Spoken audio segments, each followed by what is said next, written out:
fool who's got to speak in the first sacrament meeting back, like, dang, that really sucks to be that guy.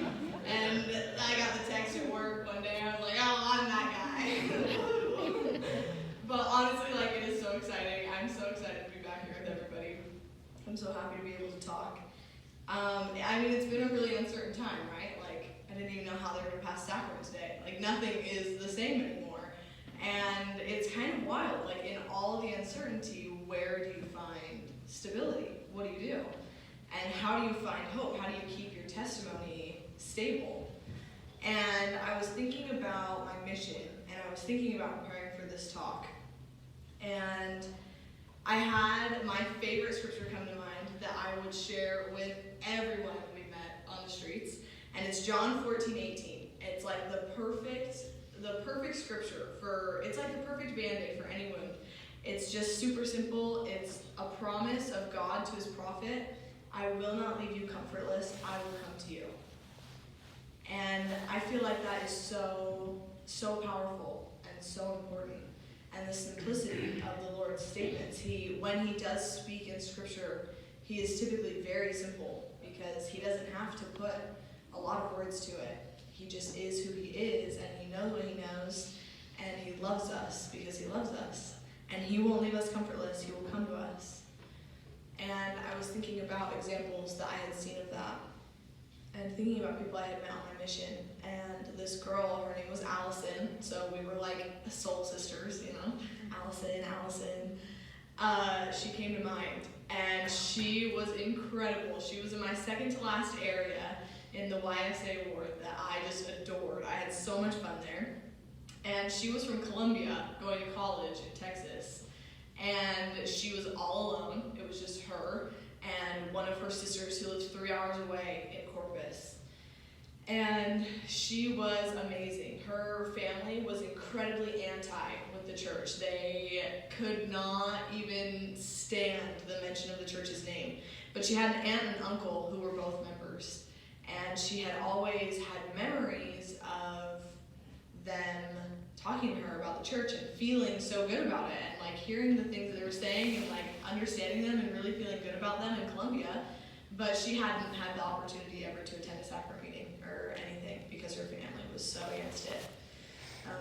And we met her one day. We were just texting people that were in the contacts and the phone that was in the area because we were like, I don't know what to do. So we just started texting people, and she responded like 2 months after we had texted her. And she said, yeah, I'd love for you guys to come over. We went over, and after the first 2 discussions, she was in.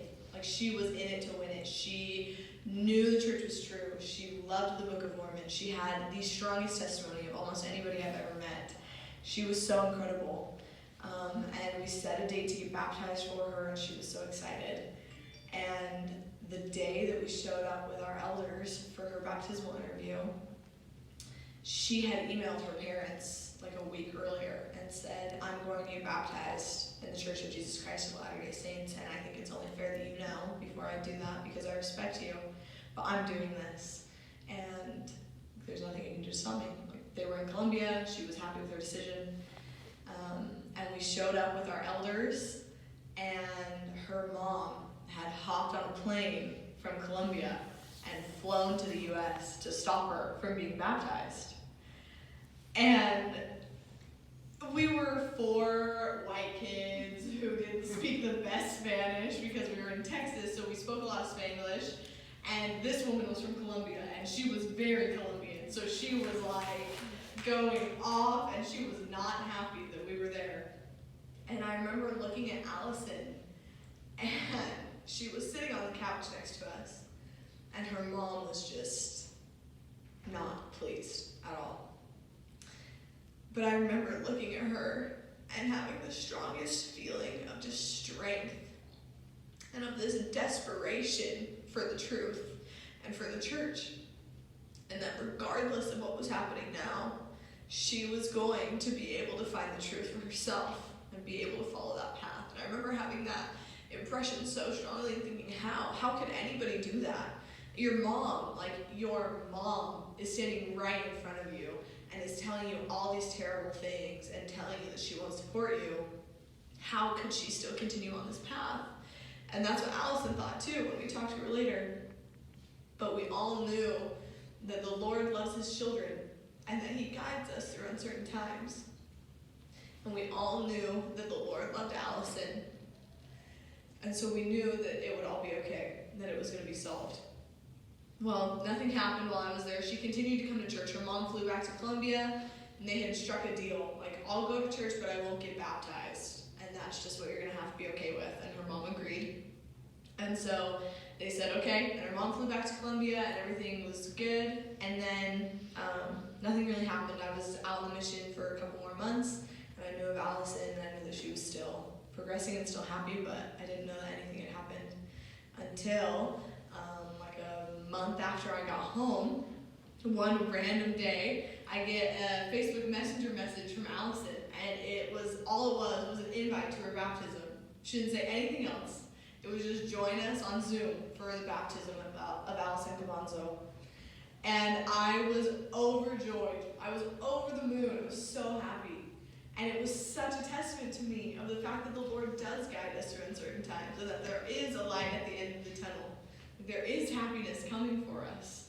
And it was such an inspiration for me, especially in times where I don't know what's going to happen. I'm going back to school. People are losing jobs, and they're having hard times with family members being sick and vulnerable and all kinds of things. But to know that the Lord guides us as long as we're like death gripping onto the iron rod, that we'll make it, was such a comfort to me.